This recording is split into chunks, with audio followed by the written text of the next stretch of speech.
Bonjour à tous, bienvenue dans ce live diversification alimentaire. On est ravis de vous accueillir. Du coup, toute l'équipe de BABA vous souhaite la bienvenue. Je me présente rapidement, moi c'est Laura, responsable communication chez BABA. Et aujourd'hui, on va accueillir Stéphanie, qui est diététicienne, nutritionniste et spécialiste dans la nutrition, dans la périnatalité. On va poser toutes les questions qu'on a à lui poser sur du coup le sujet de la diversification alimentaire. On va l'accueillir. Hop.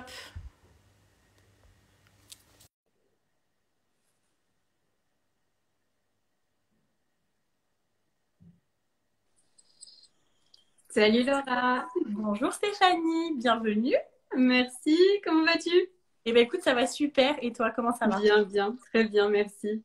Bon bah écoute, on est ravis de t'accueillir sur l'Instagram de BABA pour parler de ce sujet si vaste qu'est la diversification alimentaire. Et puis voilà, comme je l'expliquais un petit peu avant, du coup on a permis aux personnes de la communauté de poser leurs questions au préalable. Et donc du coup on a toute une liste de questions, on va en discuter ensemble.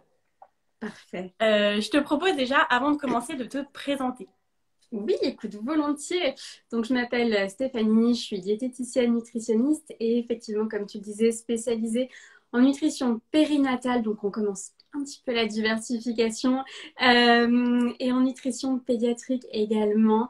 Je suis aussi formée en allaitement maternel pour vraiment, voilà, offrir toute une palette de réponses aux familles. Et puis, mon activité au quotidien, elle se partage entre les consultations, que ce soit en visio au cabinet, les formations aussi pour les pros de santé. Et puis, bah, voilà, quelques échanges notamment avec BABA pour vous accompagner sur ces sujets aussi. Ok, et ben parfait. Merci pour cette présentation. Donc là, comment est-ce que ça va se dérouler? On a toutes les questions réunies que vous nous avez posées au préalable. N'hésitez pas, en même temps qu'on répond, du coup, à interagir, à venir nous poser des questions, à rebondir. Et si vous avez d'autres questions et que vous avez loupé tout simplement les questionnaires, posez-les nous dans le chat. Il y a quelqu'un de l'équipe BABA qui viendra les réunir. Et on gardera un petit temps à la fin pour justement bah voilà, répondre à vos questions. Donc, restez bien jusqu'au bout pour qu'on puisse répondre à tout le monde. Voilà. Et bien, écoute, Stéphanie, je te propose qu'on démarre tout de suite. C'est parti, Ok, je c'est t'écoute. parti. Allez. Alors, du coup, on a une première question qui est quelles sont les quantités à donner en fonction de l'âge de l'enfant?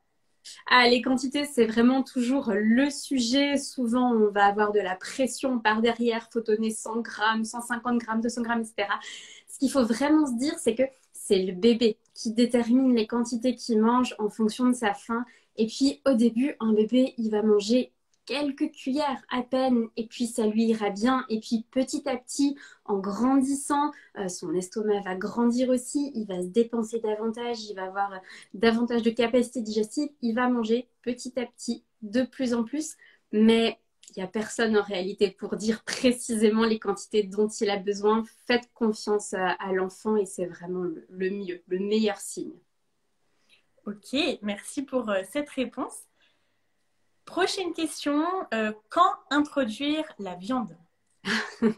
Alors, ce qu'il faut se dire, c'est que depuis les nouvelles recommandations qui datent de 2019, on a vraiment plus d'indications d'ordre pour introduire les aliments, d'âge prédéfini, etc. On peut introduire toutes les familles d'aliments dès le début de la diversification.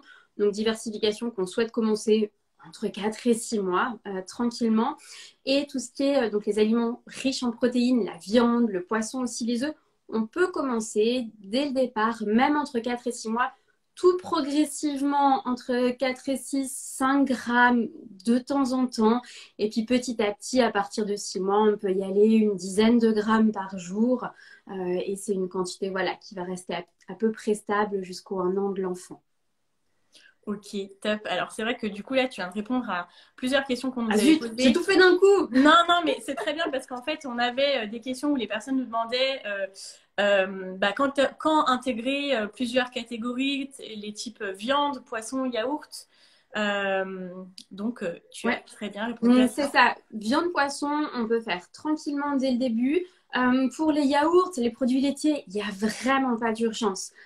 Parce qu'il faut bien se dire que l'aliment principal du bébé pendant toute sa première année de vie, c'est son lait. Donc, soit le lait maternel, soit la préparation pour nourrisson. Les produits laitiers, on n'a vraiment pas d'urgence pour les introduire. C'est un petit peu de temps en temps, si on souhaite, mais sans urgence. Ok, d'accord, super. Et alors, du coup, là, bon, c'est une question aussi un petit peu dans le même thème.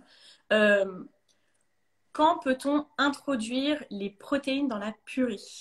Dans la purée, alors ce qu'il faut se dire, c'est que quand on présente un nouvel aliment, la première fois que c'est un aliment que le bébé n'a pas encore mangé, on essaie de le mettre tout seul au début, juste pour qu'il l'identifie bien au niveau du goût. Une fois qu'on l'a présenté tout seul, on peut mélanger ensuite. Donc, si la question c'est vraiment de mélanger au reste des aliments, bah, là encore, une fois qu'on lui a montré un petit peu tout seul ce que ça donnait, on peut mélanger assez rapidement. Ceci étant dit, tout ce qui est justement source de protéines, viande, poisson, c'est pas toujours facile à obtenir une bonne texture tout seul. Donc, souvent, on va mélanger dès le départ avec les autres aliments. D'accord, ok. Bon, super. Euh, Là, on a une question sur les fruits. Quand venir donner, quand peut-on commencer les parades de fruits, donc les mélanges de fruits, pour ne pas tout commencer en même temps? Euh, Pareil, au niveau de l'âge, c'est dès le début de la diversification et ensuite les fruits, on peut tous les proposer. Souvent, on a entendu, par exemple, les fruits exotiques, qu'il fallait retarder l'introduction pour le risque d'allergie, etc. Donc ça, c'est vraiment quelque chose, on sait désormais que c'est faux. Un kiwi n'est pas plus à risque d'allergie qu'une mangue, qu'autre chose. D'ailleurs, on le voit, ne serait-ce que dans les régions type Dom-Tom, ils n'ont pas du tout les mêmes aliments que nous. Puis Oui. typiquement, ils ont ces aliments-là un peu exotiques et puis ça leur pose pas du tout de problème de les introduire dès le début. Donc vraiment pas de problème. Traditionnellement, on les propose plutôt, je dirais, en collation, mais là encore, c'est vraiment basé sur des traditions et on n'a pas d'ordre particulier pour le faire. Ok, bon, bah, super. Je pense que c'est très intéressant comme réponse en tout cas. Et je répondis juste, je vois quelqu'un qui me dit, le live tombe très bien. Mon bébé a encore quelques mois avant de découvrir toutes les bonnes saveurs, mais c'est très intéressant. Et ben parfait, n'hésitez pas à nous poser vos questions en même temps pour qu'on puisse y répondre à la fin. Et ben écoute, prochaine question. Euh, Comment introduire petit à petit les morceaux? Les morceaux, ouais, c'est une super bonne question. En effet, la mastication, c'est quelque chose qui est vraiment très important. Ça permet d'apprendre à manger les aliments du quotidien par la suite. Et puis aussi, on ne s'en rend pas forcément compte, mais ça a un impact sur le développement du langage, de la forme du visage, etc. Donc, on va y aller petit à petit. Nos purées, dans tous les cas, on les commence toutes lisses au début. Tant que l'enfant ne tient pas assis droit, on ne se pose même pas question. On est sur du lisse. Et puis, quand on voit, voilà, qu'il commence à acquérir une bonne tonicité, qui tourne bien la tête, qui peut être assis droit et qu'il gère bien le lisse, on va pouvoir augmenter ce qu'on appelle la granulométrie, la texture. Donc, plus être sur du tout lisse, mais être sur du mouliné, du haché, de l'écrasé. Et donc, on va y aller progressivement. Euh, Au niveau des recommandations, ce qu'on a, c'est que vraiment, on devrait être parti du lisse au plus tard aux 8-9 mois de l'enfant. Donc, Ok. voilà, on n'hésite pas, on avance. Et si on voit que notre bébé il gère bien le lisse, eh ben, on progresse dans les textures en mixant de moins en moins. Ok, d'accord, merci pour cette réponse. Euh, alors, prochaine question. Puis-je remplacer la tétée par un fruit et un laitage? Donc, la personne nous pose la question sachant que bébé est chez nous. Et si oui, à quel âge? Alors non, Ok, comme ça, c'est on clair. va être très clair. Non, le lait, que ce soit le lait maternel, que ce soit la formule infantile, donc la préparation pour nourrisson, non, on ne peut pas remplacer par un laitage. Ça n'a rien à voir. Il faut vraiment se dire que ce sont deux types d'aliments totalement différents qui sont pas du tout conçus de la même manière et qui n'ont pas les mêmes apports.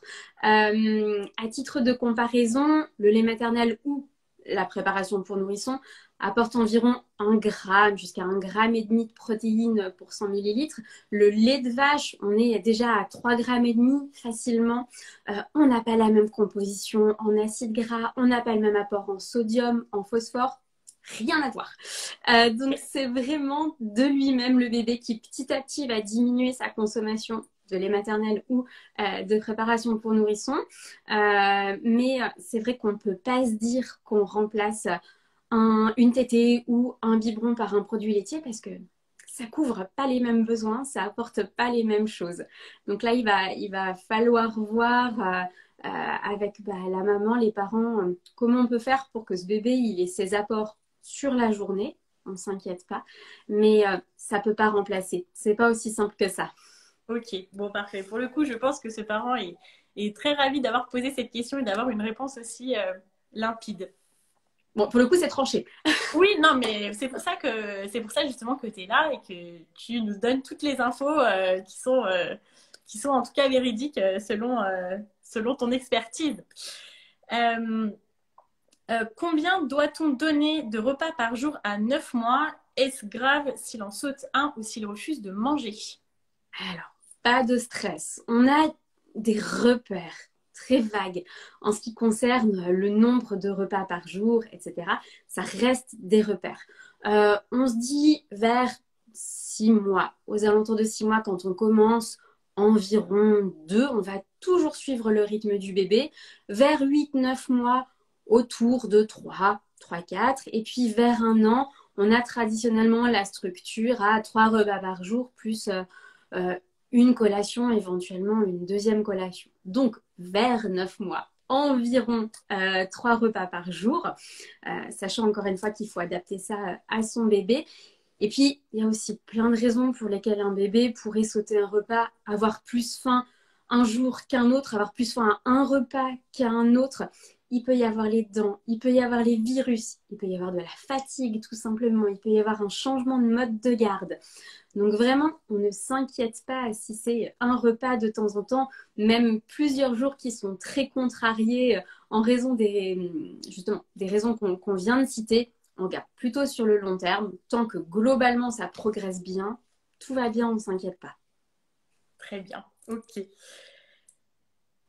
Euh, Mon bébé de 9 mois n'est pas très réceptif aux aliments solides. Que faire? Tout finit par terre. Ah, alors il faudrait savoir, voilà, si quand on dit solide, il s'agit de morceaux ou de purée ou d'autres choses. Souvent, quand les bébés jettent, c'est pour plusieurs raisons. Déjà, c'est super fun. En réalité, on prend, on jette. C'est très intéressant. Le bébé, il est en train de réaliser des expériences. Il est en train de mettre en place des liens de cause à effet. Je prends, je jette. Tiens, ça tombe, ça fait splouch. Super rigolo. En plus, on n'est pas loin de croire que ma maman ferait une tête très très bizarre. Je vais recommencer tellement c'est drôle. Donc déjà, voir si c'est tout simplement dans l'ordre de développement du bébé, puis qu'il a besoin de se faire de gestes de lancer, auquel cas en dehors des repas, on lui permet de le faire. Alors, je suis pas en train de dire qu'il faut prendre des purées en dehors des repas pour le laisser jeter, mais lui permettre de lancer des objets adaptés pendant ces temps d'éveil. Donc vraiment voir ça, s'interroger aussi si les aliments eux-mêmes sont adaptés au bébé, adaptés à son stade de développement. Est-ce que c'est de la purée qu'il essaye de prendre à la main? Auquel cas, à 9 mois, ça va être compliqué. Il sera sûrement dans une phase où il a acquis ce qu'on appelle la prise en pince. Il voudra peut-être plutôt des petites choses. Est-ce que on lui donne des cuillères qui sont pré-remplies? Vraiment explorer tout ça, mais aussi surtout lui laisser la possibilité d'expérimenter et d'appréhender le fait de jeter en dehors des repas. Ça va beaucoup l'aider pour qu'il fasse autre chose pendant les repas et qu'il se concentre sur son assiette. Voir aussi si éventuellement le bébé a vraiment faim. Peut-être qu'il a juste pas faim et que du coup il s'occupe autrement. Peut-être aussi qu'il est trop fatigué pour manger. Plein de pistes à voir, de questions à se poser. D'accord, donc diverses réponses finalement. Il peut y avoir plein de raisons. Oui. Ok. Super. Alors, je fais juste une petite entremètre dans nos questions pour les personnes qui nous ont rejoints. N'hésitez pas à poser vos questions auxquelles on répondra à la fin si vous n'avez pas pu poser vos questions avant le live, si vous en avez au sujet de la diversification alimentaire. On passe à la prochaine question. Quand introduire les compotes? 6 compotes au goûter, donne-t-on des purées le midi? Oui, je pense qu'on entend compote de fruits. Ça, toujours pareil, ça fait partie des aliments qu'on peut introduire au début. Alors, il faut voir si c'est le tout premier repas du bébé, sachant qu'on n'est pas le tout premier repas du bébé, c'est pas forcément le midi ou à 4 heures. C'est vraiment en fonction de l'organisation familiale, de ce qui s'intègre bien aussi dans le rythme des parents, de la famille. Si les parents le midi sont pas du tout disponibles, du coup, ce sera pas optimal pour commencer l'alimentation avec un bébé. Si en revanche, le soir, ils ont un peu plus de temps et que le bébé, il est en forme, il est disposé pour ça, dans le fond, pas de souci, ok? Traditionnellement, on a le modèle de la compote à 4 heures. On peut respecter comme pas. Et puis effectivement, si c'est un bébé qui a déjà par exemple 2 repas par jour, oui, si on met une compote à 4 heures, pourquoi pas dans ce cas mettre plutôt un plat à base de légumes le midi ou le soir. Ok, parfait. Alors, question suivante. Pour débuter la diversification alimentaire, quel est le premier aliment à faire découvrir afin d'éviter l'échec? Je pense que déjà, il faut dire n'ayons pas peur de l'échec. Déjà. C'est peut-être plus ça. Ce sera pas un échec. Ce sera peut-être pas le bon moment, mais ce sera pas un échec. On a des fois très très envie en tant que parent de commencer cette diversification, de dire ouais génial, mon enfant a 4 mois, je peux y aller. Peut-être que notre enfant il est pas prêt, tout simplement. Et donc si c'est entre guillemets un échec, mais non, ce ne sera pas un échec.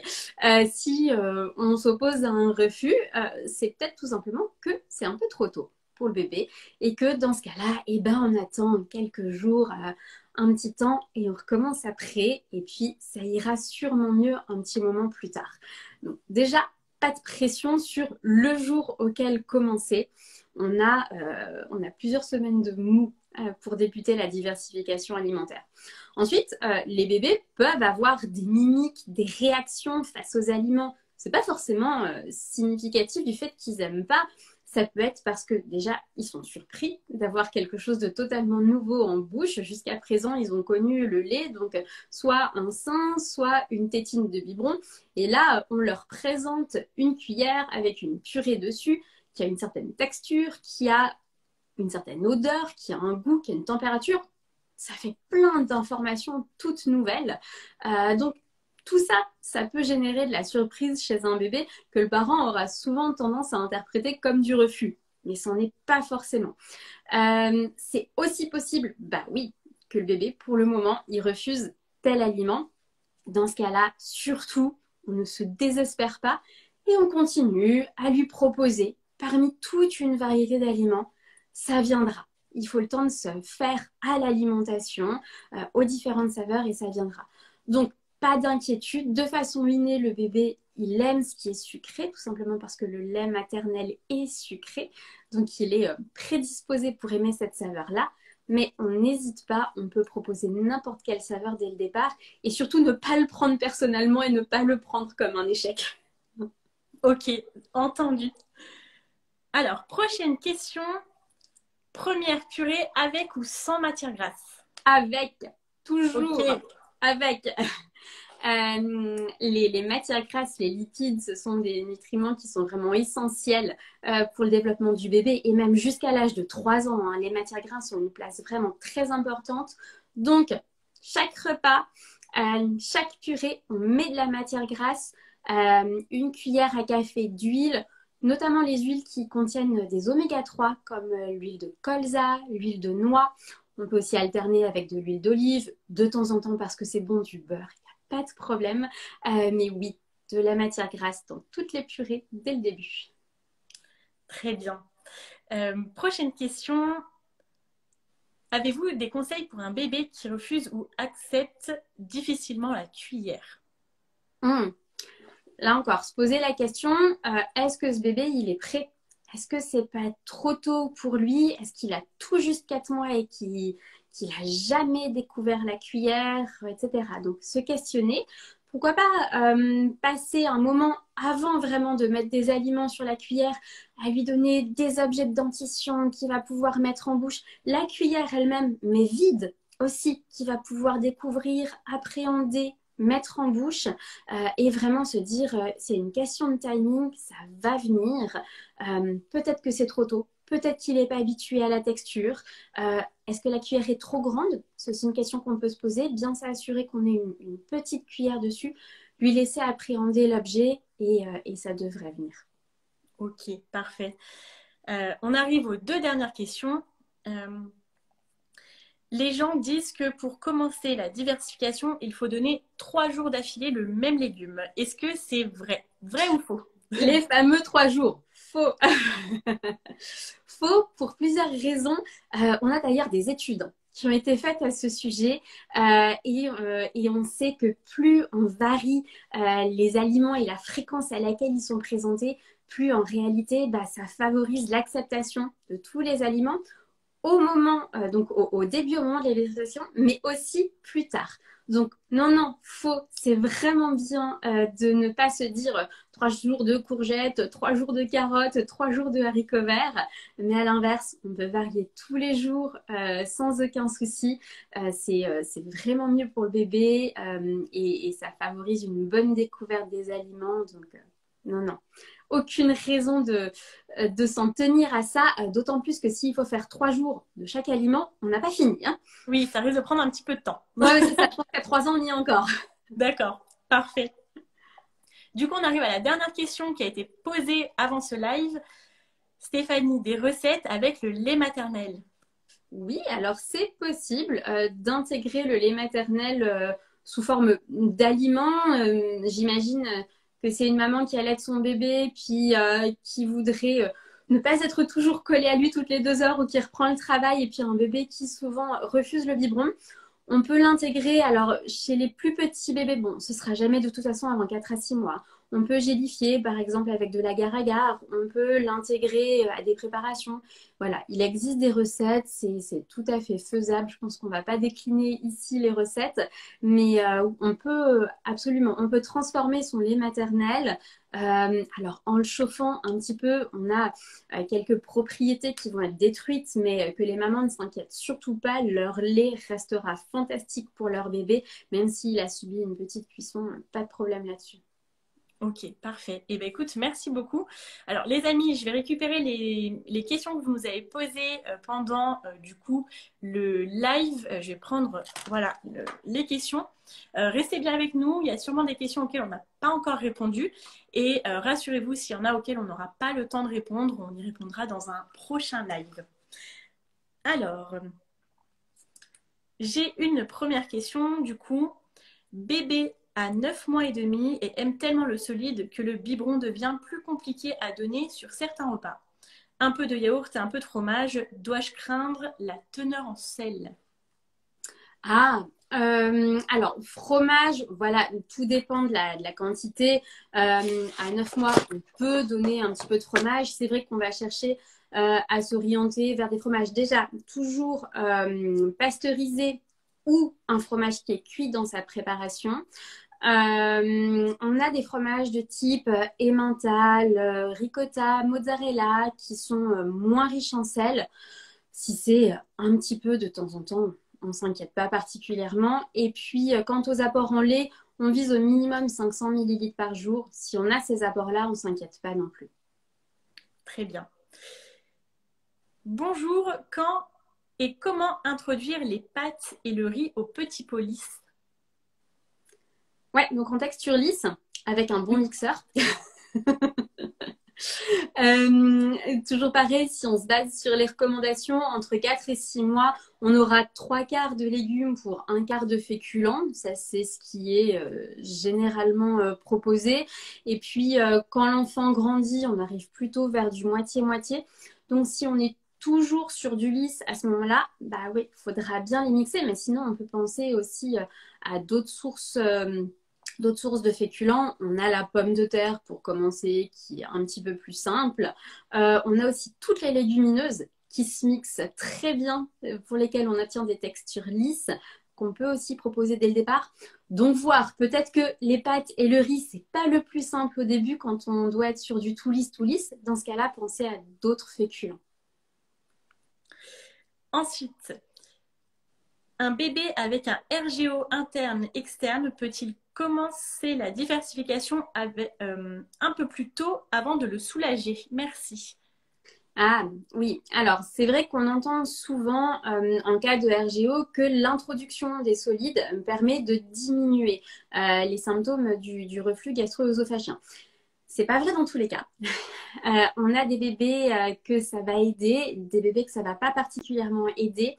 De toute façon, plus tôt, ce sera jamais plus tôt que 4 mois, ça c'est certain. Et dans les cas particuliers, il faut voir avec le pédiatre. C'est lui qui peut évaluer la situation au cas par cas, voir aussi en fonction de la croissance de ce bébé, de la gravité des symptômes du RGO, est-ce que le bébé en souffre ou non, et d'aviser avec la famille, avec les parents pour voir ce qui est le plus adapté dans ce cas-là. Alors, question biberon. Si le bébé refuse le biberon, comment faire? On a plein de moyens pour donner le lait en dehors du biberon. On a le verre déjà, tout simplement, un petit verre ouvert qu'on peut lui proposer. Sinon, une tasse à paille, c'est vraiment un super outil. La paille, ça s'apprend assez facilement, assez rapidement, à partir déjà de l'âge de 4-5 mois. On peut apprendre au bébé à se servir d'une paille. Donc voilà, un petit verre, une paille. On a d'autres moyens qui dépendent, là encore une fois, de l'âge du bébé. On peut avoir la cuillère, on peut avoir d'autres outils, d'autres approches. Vraiment avoir au cas par cas, mais tester le verre et puis la paille. Ok, bah parfait. Alors, il nous reste quand même quelques questions. On va essayer d'y répondre rapidement, mais quand même d'y répondre. Alors, quand introduire le repas du soir? Ça peut être le premier, ça peut être plus tard. Voilà, c'est vraiment en fonction de l'organisation familiale et du bébé. Pour manger, il faut qu'un bébé y soit en forme, donc bien reposé, disposé, et qu'il n'ait pas trop faim. Donc voilà. Donc le repas du soir, ça peut très bien être son premier repas si c'est bien pour tout le monde. Ou alors ça peut se faire un petit peu plus tard, mais généralement ce sera vers les 9 mois. En moyenne, hein. Ça peut être avant. Voilà. Ok. Prochaine question. Comment alterner repas et tétée? Tout dépend de l'âge de l'enfant. Si on est sur un allaitement, de toute façon, de façon générale, l'allaitement, il reste à la demande. Donc, ce sera quand l'enfant le souhaite. Très souvent, on va voir que les tétées, elles se calent au moment du repas. C'est quelque chose qui va se faire assez fréquemment.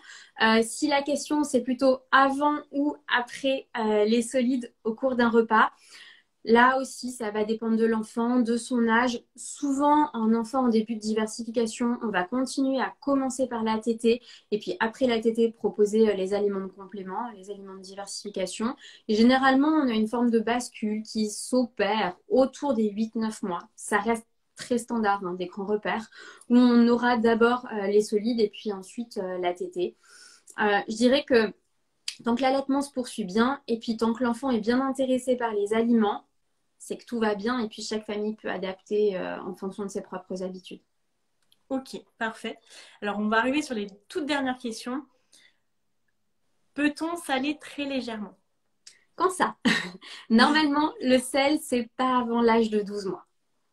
Ok. Ouais.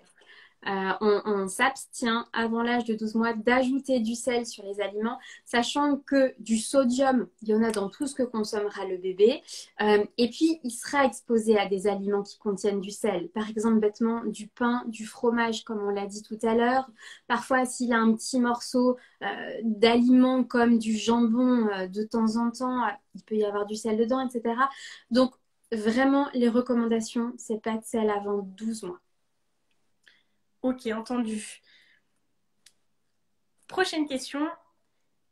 même pour les allergènes, il ne faut pas proposer plusieurs jours d'affilée pour augmenter la tolérance? Alors, les allergènes, une fois qu'on les a introduits, justement pour maintenir la tolérance, on les propose fréquemment. C'est surtout ça qui est important. Ce qu'il faut savoir en ce qui concerne les allergènes majoritaires, donc on est sur 14 allergènes, si une personne est allergique, il lui faudra au moins 2 expositions à l'allergène pour déclarer les symptômes de l'allergie. Donc en effet, la première fois, même si la personne est allergique, il n'y aura pas de manifestation des symptômes. En revanche, ce sera au moins à la 2e exposition qu'il y aura une manifestation des symptômes. Et une fois qu'on a introduit les allergènes, il faut les présenter toutes les semaines, régulièrement, justement pour maintenir la tolérance du système immunitaire.